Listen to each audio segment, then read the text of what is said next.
llegó, ven que ya comenzó el programa que te conectó. En el Caribe la cultura florece, un lazo que a todos enriquece. Historia ancestral en acción, en cada nota una nueva canción, bailando a ritmo del tambor. Calipso, reggae, cumbia, mambo son conexión caribeña, costumbre, tradición. Baila, canta, siente el calor, gastronomía, arte con mucho amor. Conéctate, que unidos somos Panamá y el Caribe en un gran abrazo. Cultura y pasión en cada paso, juntos en esta fiesta sin parar. Te llevamos al Caribe a todo dar. Conexión caribeña, vamos a disfrutar. Conexión caribeña, vamos a viajar. Conexión caribeña, vamos a probar, a degustar, vamos a bailar. Conexión caribeña, va a conexión caribeña, vamos a conexión caribeña del Caribe. Conéctate, empodérate.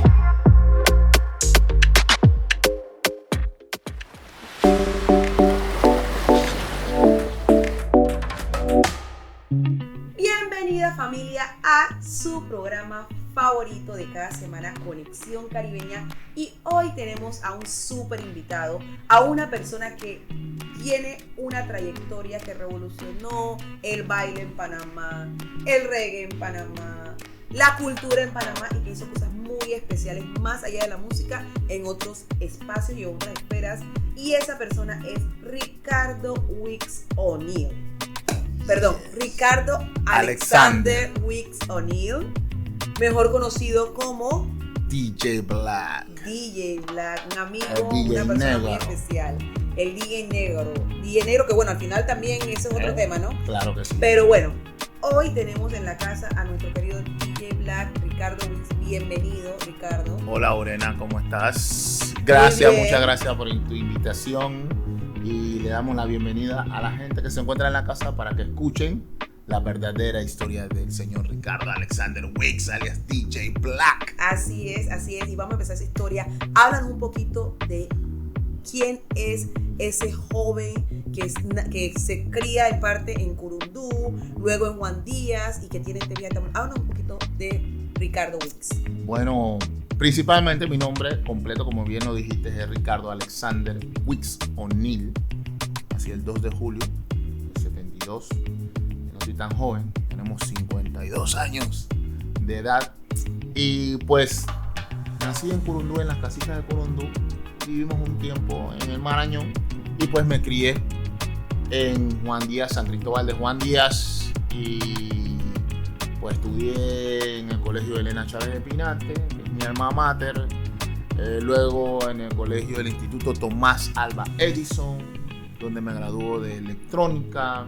Luego cogimos un curso de ingeniería electrónica de la UTP en ese entonces, porque en ese entonces cuando uno se graduaba solamente llegaba hasta sexto año. Todos los colegios tenían electrónica hasta sexto año, hasta que salió este pequeño curso que ampliaba lo que era la electrónica para ese tiempo.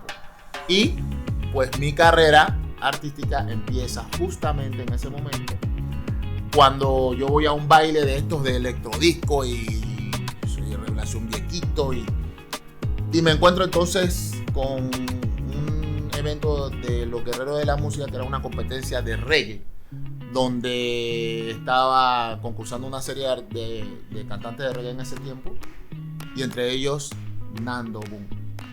Y de hecho Nando Boom gana esa competencia con la canción Así mismo que eran Blancy, y eso fue lo que me abrió la mente a meterme en esto de la música.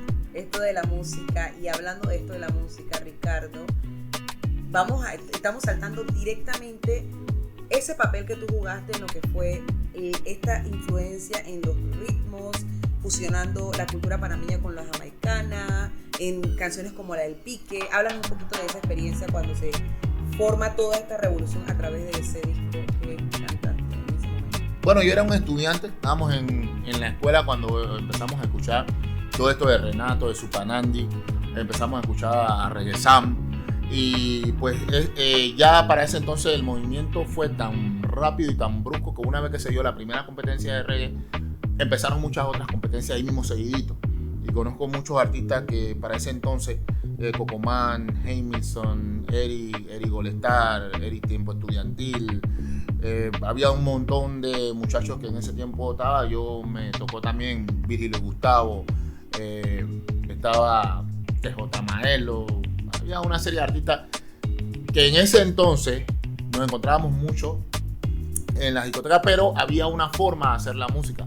Y es que, dado a que Panamá siempre consumió música de reggae, y los primeros dancehall como tal que llegaron a Panamá, que fue Police Can Do y Don Bendon, que fueron los que abrieron esto del nuevo estilo de reggae, desde se compraban los discos o en Costa Rica o los buscaban en Jamaica, y en ese tiempo había una discotienda que se llamaba Music World, que era quien nos traía.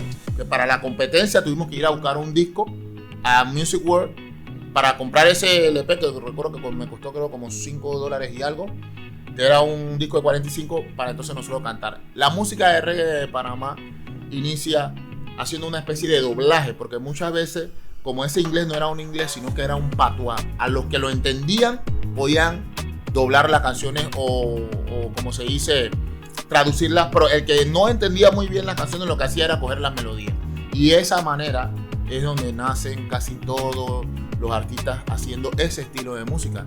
DJ Black no iba a ser la excepción para ese entonces. Había grabado como 2 canciones en Sans Powers Disco, y lo grabamos, el otro creo que fue en Super Music, que grabamos esas canciones, y eran canciones que se grababan en ese tiempo en cassette. Y pues de ahí el tiempo fue transcurriendo. Yo también fui coreógrafo de un programa de televisión, tenía un grupo de baile de jam, en ese entonces ya había entrado en la faceta esa de la música hip hop, y me hice bailarín. Era, o sea, bueno, la gente no sabe, pero yo hacía unas clases de acrobacia, corría contra la pared, backflip, 2 vueltas, o sea, eso era una locura, por eso era la juventud y la energía de la juventud, y el no mirar el peligro. Exacto. Porque ahí había bastante peligro. Pero bueno, gracias a ese estilo de cosas que yo hice, yo luego regreso a la música en el 1995. Y ahí fue donde se me da la oportunidad entonces de grabar. Luego en 96 y grabamos con el Boomy. Y después ya de ahí, ya entonces DJ Black empezó a hacer todo lo que es las canciones está ya con otros estilos más. El 110 que le llamábamos. Me gustaba más ese estilo porque me representaba mejor, y empezamos a hacer música 110. Música 110.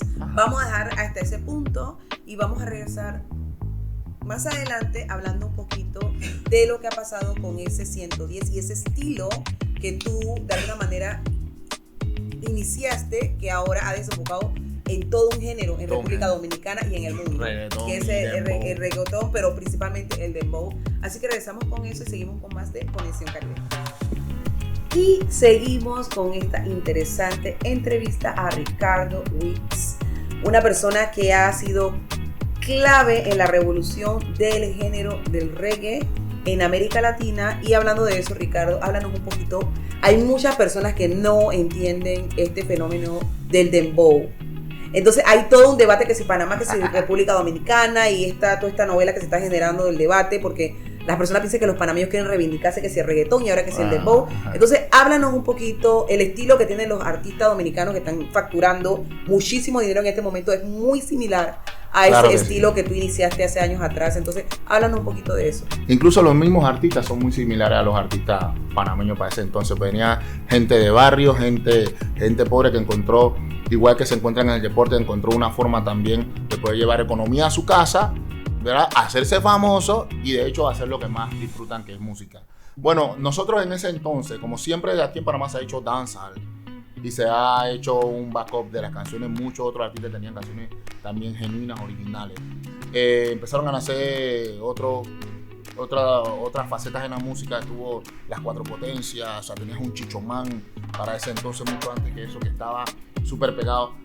Pero cuando entra este estilo del 110, y la gente tiene que saber que fue el primer artista panameño que se montó en un dembow, es Nando Boom. Él sí estaba en un álbum donde él, se hizo el dembow. Recuerdan, 2 instrumentales que la gente no conoce porque son muy parecidos, que es el bowder y el dembow. Nosotros decíamos bowda y el dembow. Pero en este dembow, ¿qué permitía el dembow que no permitía tanto el dancehall? El dembow permitía que tú fueras como creativo.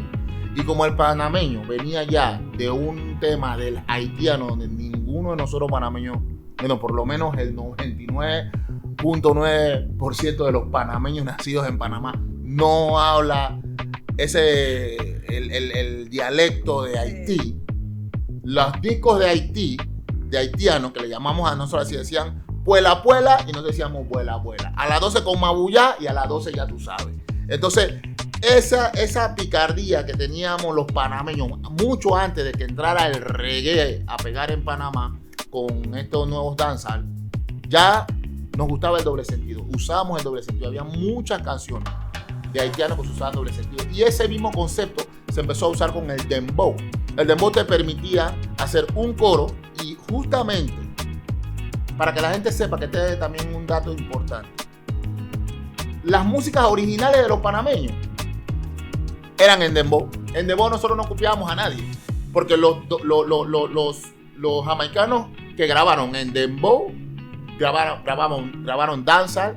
Nando Boom tiene una de las canciones en español de dancehall. El General tiene una de las canciones en español de dancehall. Y lo que se hacía con 110 era hacer original. Tráeme un coro, algo jocoso, una lírica y nos fuimos. Y eso empezamos a llamar 110, no dembow. ¿Por qué? Porque era el BPM, o sea, la velocidad, el beat por minuto, era a 110. Entonces, a 110 empezamos a hacer las canciones en 110. De ahí, los boricuas escucharon y empezaron a imitar. Tenemos boricua Guerrero, Dinois, Guataúba, DJ Nulea, DJ Nelson, DJ Davis, todos estos DJs de DJ Negro de Puerto Rico que tenían canciones que empezaban a ver lo que los panameños hacían y empezaron a imitar ese estilo. Obviamente ellos están en un mercado americano, nosotros acá todavía en Latinoamérica sin una disquera, hasta el sol de hoy Panamá no tiene una disquera, sin empresas que inviertan en la música, que hasta el sol de día hoy Panamá todavía no tiene empresas que inviertan en eso, y pues se nos fueron adelante, como decimos en buen panameño, nos robaron el mandado y pues hoy día tenemos otros hermanos dominicanos que sí nos retrotraen un poquito a lo que nosotros hicimos en ese entonces, porque el dembow de ellos sí es más parecido todavía a lo que hacen los panameños. Y hay un tema con el reggaetón de Puerto Rico, y es que cuando ellos bajaron la velocidad del dembow, nace su reggaetón.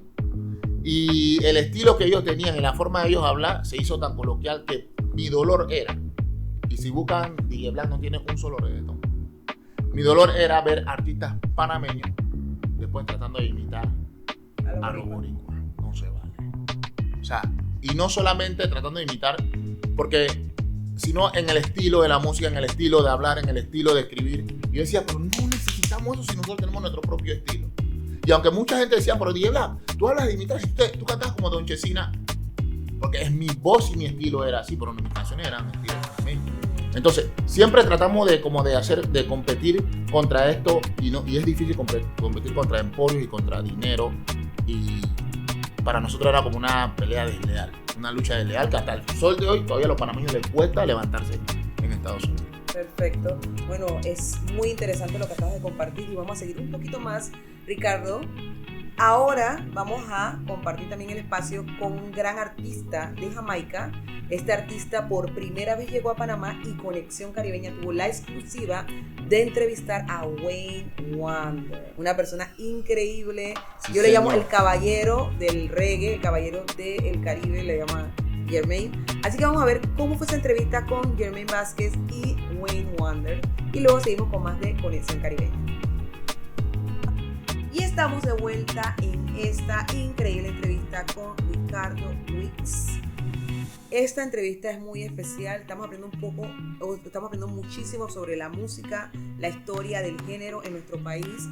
Y también, Ricardo, quiero tocar un tema un poquito ya más sensitivo. Tú eres una persona que has tenido éxitos bastante controversiales. Esa es parte de tu sello. Eres una persona que dice lo que siente. Exacto, dice lo que siente, lo que piensa y te identificas con muchas personas. Tienes muchos himnos bastante controversiales. Y en el marco de todo este trabajo que realizaste de poder llevar el sentir de la población a la música, se da un giro en tu vida vinculado al tema político. Al tema político desde lo partidista, pero luego también desde lo social, ocupando un cargo muy importante. Háblanos un poco de cómo fue esa transición, y esto lo compartimos para poder inspirar a esos jóvenes que están en la música, que están en otras áreas, mencionabas el deporte, otras áreas, y donde la vida muchas personas no esperan que su vida dé un giro tan importante que tenga de alguna manera influya e impacte todo el acontecer nacional. Entonces nos gustaría saber un poco de esa transición. Ok, importantísimo, Morena, tremenda pregunta, mira. Y muy importante. Es importante porque dentro de todo lo que nosotros hacemos se han habido muchas críticas. Creo que mi mayor tema nacional, porque internacionalmente no lo es, a pesar de que esa canción pegó mucho afuera, es la canción que creó más polémica, más discusión, más rechazo, y después del rechazo vino una aceptación nacional, porque tenemos una palabra muy coloquial panameña, su madre, que eso es como ¡ah! Y nosotros habíamos hecho cualquier cantidad de canciones de protesta, y muchos artistas como Cafú Bantan hicimos canciones de protesta. El Rookie, muchos hicimos canciones de protesta, se escuchan y se toman como, bueno, los artistas de reggae tienen algo que decir. Sin embargo, esta canción fue tan fuerte que logró que el propio presidente girara instrucciones al ministro de gobierno para ese entonces, para vetar esa canción y volver a crear lo que es la oficina de la censura. La canción de su madre. A lo largo de la carrera de DJ Black he sacado canciones sí controversiales, porque fui el primer artista que se atrevió a cantarle a la policía del mal trabajo que yo siento que hacen con los jóvenes afrodescendientes, con los negritos, cómo trabajan dependiendo de qué personas que ellos detienen. Así mismo es la actitud que ellos llevan ante la persona, mucha prepotencia, mucha falta de respeto hacia el ciudadano, cuando todavía no han ni siquiera comprobado si tú eres o no eres un delincuente. Asumen que eres un delincuente por tu forma de vestir, por ser negro o por esta cosa. Para no ahondar en eso, había tenido ya problemas por ese tipo de canciones.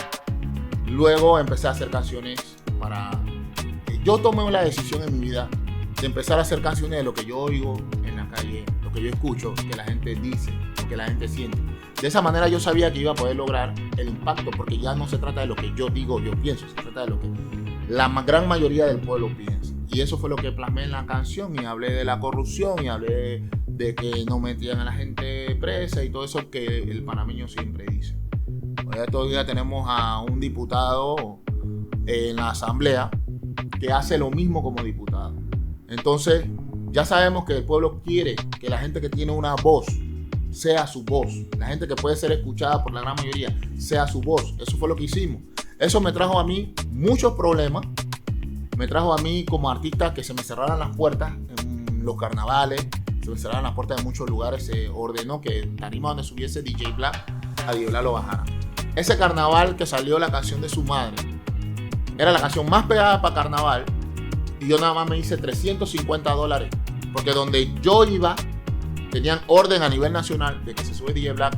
Hacían dos cosas: si el empresario no lo quería bajar, le quitaban la policía, y entonces ya de esa manera iban entonces a cerrar el baile, porque el baile no puede estar sin unidades de policía. Y fui al interior y pude comprobar que fue así, porque en varias tarimas que traté y otras tarimas que me habían contratado me tuvieron que cancelar. Entonces, una vez que hice esto, recibí una llamada de compañero DJ Pinot diciéndome: DJ Black, te voy a pasar a una persona que quiere hablar contigo. Y yo, cuando me lo pasaron, era el hoy expresidente Ricardo Martinelli. Y yo no sabía quién era Ricardo Martinelli.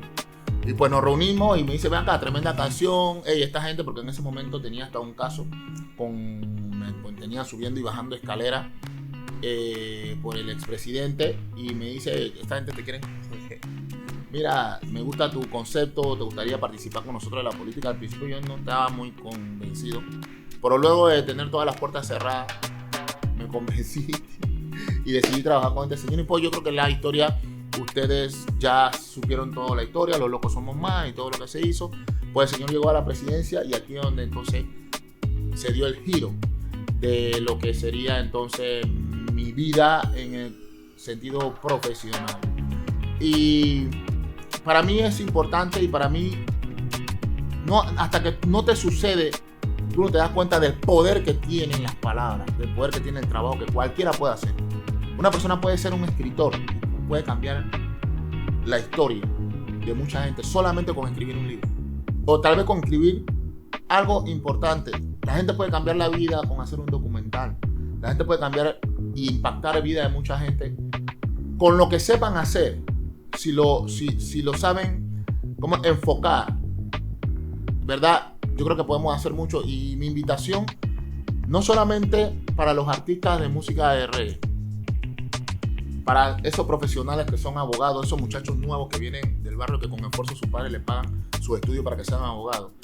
Si usted coge la carrera para abogado y usted centra su atención en ayudar a la gente va a ser tu mejor propaganda. Y eso te puede llevar a un punto que te cambia la vida. Por ejemplo, todo lo que yo pensé que por qué el gobierno no lo hacía, a punta de la música, a punta de la crítica que tenía hacia los gobiernos, se me entregó como, ok, pues tú dices que qué la gente hace por los negros, pues aquí tienes.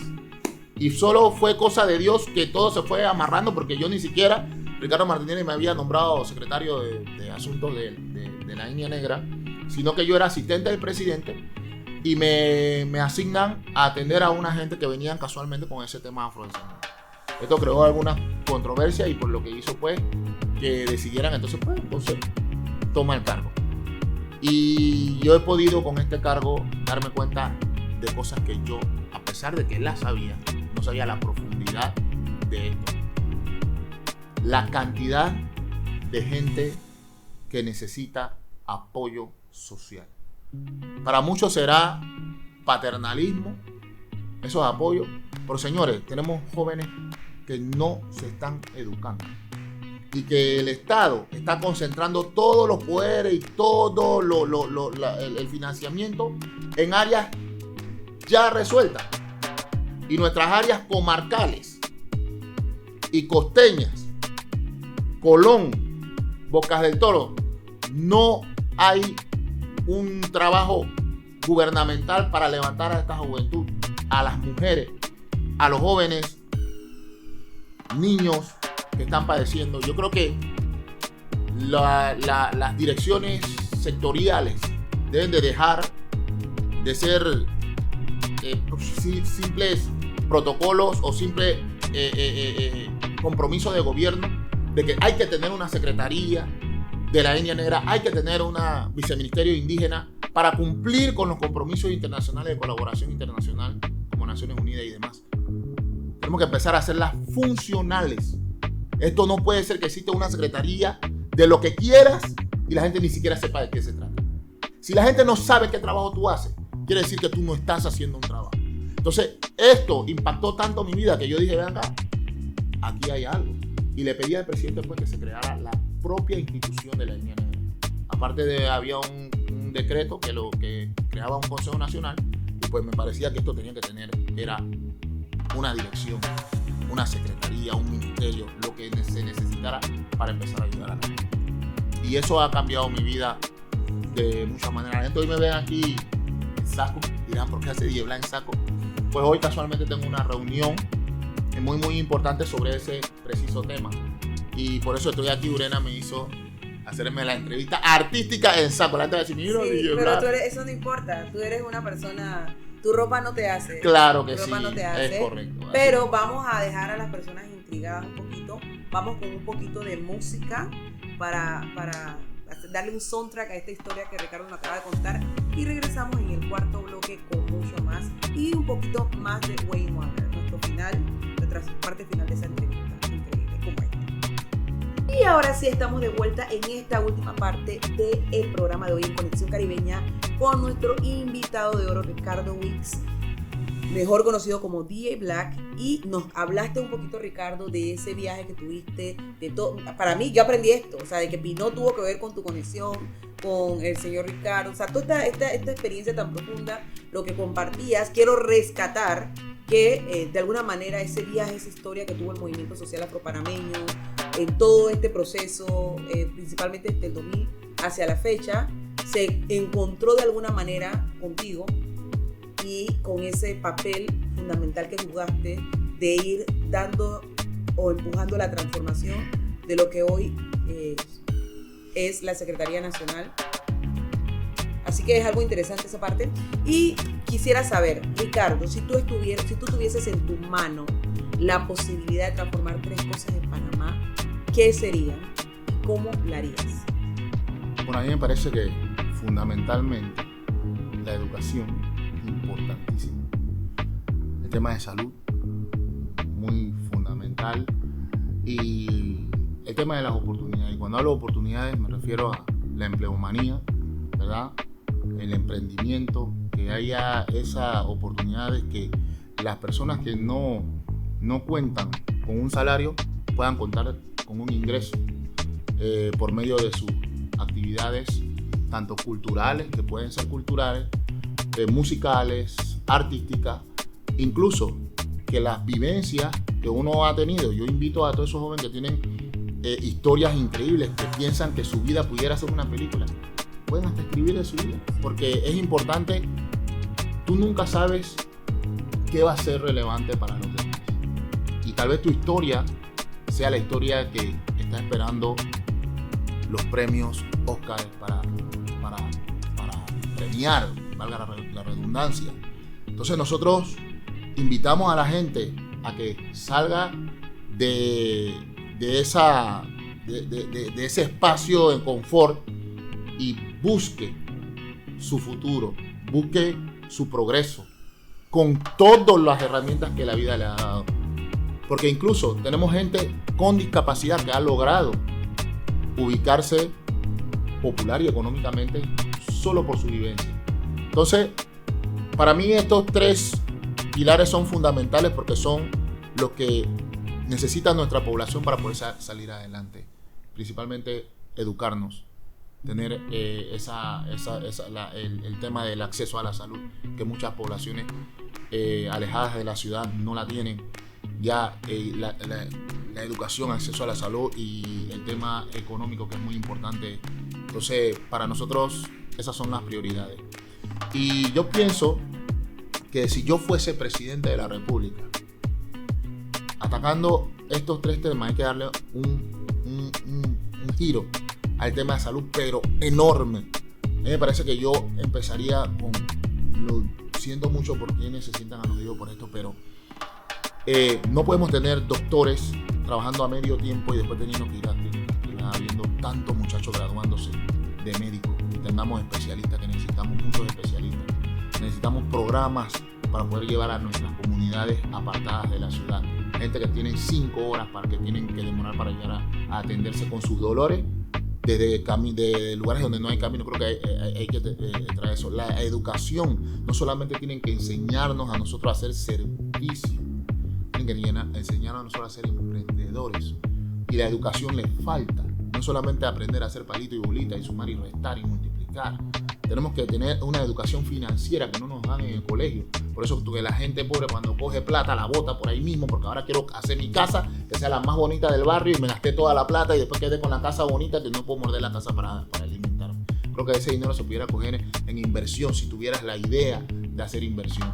Y en ese sentido, hacer negocios también. Puedes comprarte un carro de $5,000 y te puedes comprar un carrito de venta de 1,000, y ese carrito de venta te puede dar 5 carros. Entonces hay que incentivar a la gente sobre el tema económico. Hay que hacerlo desde los colegios. Y en el tema que nosotros nos ha llevado a este trabajo con las comunidades, es un tema tan amplio, el tema de la niña negra, porque justamente somos los negros y los indígenas los que estamos por debajo de todas las, ¿cómo te podría decir? En los niveles económicos siempre estamos por debajo, en el nivel de educación también estamos por debajo, y todo lo que conlleve pobreza, estamos los negros y los indígenas encabezando. Pero no estamos dentro de las tomas de decisiones, no estamos dentro de las jefaturas, no estamos dentro del nivel empresarial, no somos la mayoría de los que vivimos bien. Entonces yo pienso que que desde la Secretaría nosotros podemos impulsar esas cosas que yo estoy criticando que hacen los gobiernos. La Secretaría está llamada a ayudar, a aportar en eso para poder llevar a nuestra gente a buen recaudo, llevar a nuestra gente a buenas experiencias y guiar a nuestra gente por medio de las políticas públicas que debemos impulsar desde la Secretaría para lograr que nuestra gente tenga la misma oportunidad que tienen otros que viven en el centro de la ciudad y que tienen la oportunidad muchas veces y no la aprovechan. Excelente, me encanta.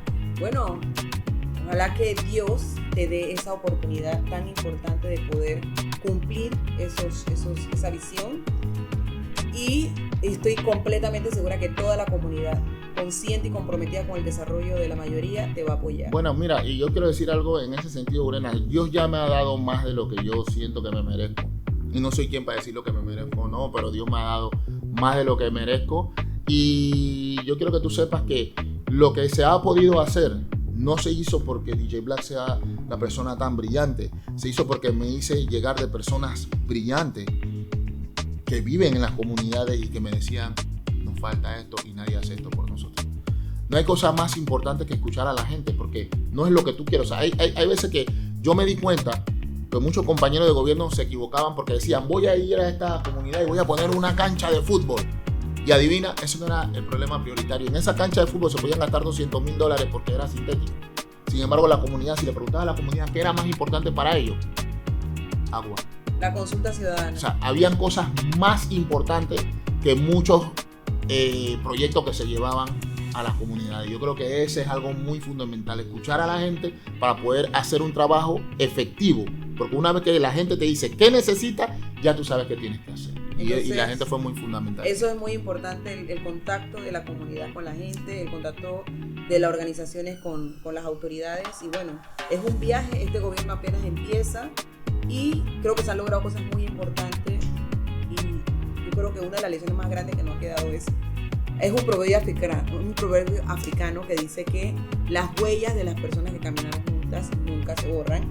Y hay otro proverbio africano que está casado con ese mismo tema que dice, si quieres llegar rápido, camina solo, pero si quieres llegar lejos, camina acompañado. Así que vamos a ver con estos dos proverbios muy sabios. Y vamos a agradecerle a Ricardo por esta increíble entrevista. Gracias, Ricardo. Gracias, Esta es tu casa. Morena. Siempre que quieras compartir las cosas que van avanzando, los sueños, las metas y lo que estás también proyectando en otro aspecto de tu vida, tienes las puertas abiertas, y agradecerte por este momento. Así que esto fue todo aquí en Conexión Caribeña y seguimos con más la próxima semana. Así que nos vemos. Nos vemos.